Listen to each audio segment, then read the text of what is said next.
સુરતના અલથાણ વિસ્તારમાં આવેલા સુમન અમૃત આવાસના 14મા માળેથી એક મહિલાએ પોતાના પુત્ર સાથે કૂદીને આપઘાત કરી લીધો। પોલીસ તપાસમાં મૃતક મહિલાની ઓળખ થઈ હતી।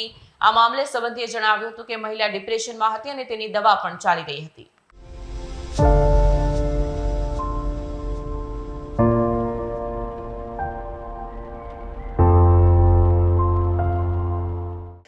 મળતી માહિતી મુજબ મૂળ બિહારના મોતીહારીના વતની અને હાલમાં ભટારના રસુલાબાદમાં રહેતા ઇરફાન આલમ વેશુ વિસ્તારમાં આવેલી ખાનગી હોસ્પિટલની લેબમાં ટેકનિશિયન તરીકે ફરજ બજાવી પત્ની જાહિદા અને 2 વર્ષના પુત્ર અફાનનું ગુજરાન ચલાવે છે। ગતરોજ તેની પત્ની જાહિદા પુત્રને લઈને અલથાણ વિસ્તારમાં આવેલા સુમન અમૃત આવાસમાં પહોંચી, જ્યાં 14 માળેથી પુત્ર સાથે કૂદી ગઈ, જેમાં ગંભીર ઇજાના કારણે બાળકનું મોત થયું।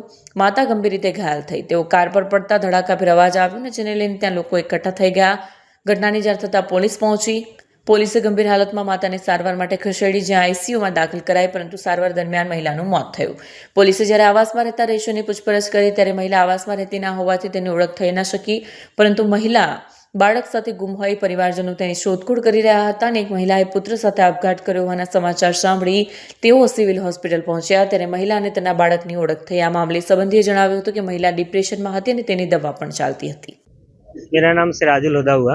जी, घटना क्या हुई, किस तरह से क्या कुछ? घटना ऐसा हुआ कि हम लोग रूम पे थे नहीं, हम सारे लोग जॉब पे ही थे।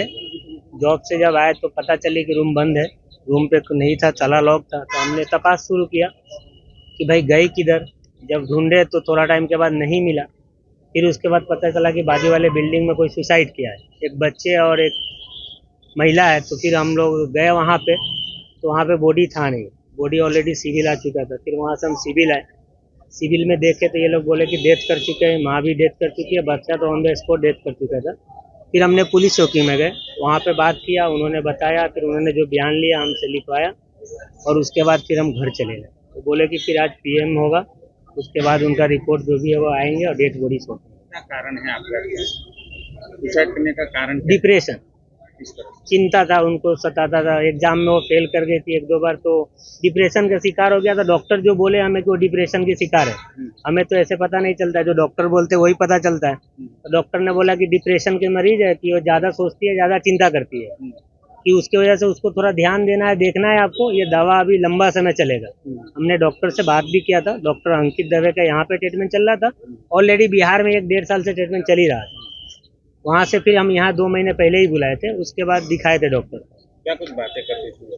बातें अच्छी करती थी, कभी भूल जाती थी, बातें कभी अच्छी करती थी। ऐसा कुछ भी नहीं था कि हाँ वो गुस्सा करती थी, ऐसा कुछ भी नहीं था। शादी के कितने साल हुए और बच्चे कितने? बच्चे 2-2.5 साल के थे, शादी का 3 साढ़े 3 साल समथिंग हो गया शादी का।